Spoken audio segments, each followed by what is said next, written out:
cidrerie fonctionna sans discontinuer jusqu'en 1941, année où les employés partirent pour la Seconde Guerre mondiale. À leur retour, la vieille dame était telle qu'ils l'avaient laissée, sauf que maintenant elle était infestée de milliers et de milliers de rats. Cool.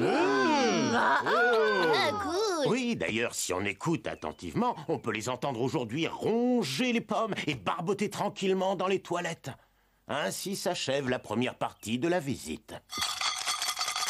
L'un des pressoirs les plus intéressants de la région sur le plan historique. Copié sur le modèle allemand, il fut modifié pour la pomme américaine de plus grande taille. Oh, ça alors que je sois passé au pressoir si ce n'est pas Homer Simpson. Eh, depuis quand tu es là? 20 minutes, les minutes les plus saoulantes de ma vie. On s'est saoulé au cidre, hein? Eh, j'ai un tuyau. Le pass pour la saison, c'est gratuit à partir de la 16e visite. Tu sais, la plupart des gens ne reconnaissent pas la différence entre le cidre de pomme et le jus de pomme. Mais moi, si, et je vais te donner un truc pour t'en souvenir. Si c'est jaune et clair, c'est du jus de pomme, mon cher. Et si c'est brun et piquant, c'est du cidre, mon grand. Mais il y a deux exceptions. Et ça Tu peux rester, moi je me tire. Dans le cas où on utilise des pommes d'arrière-saison. Et bien sûr, au Canada, tout ça est inversé. Oh mince, un bon verre de cidre, ça va le requinquer.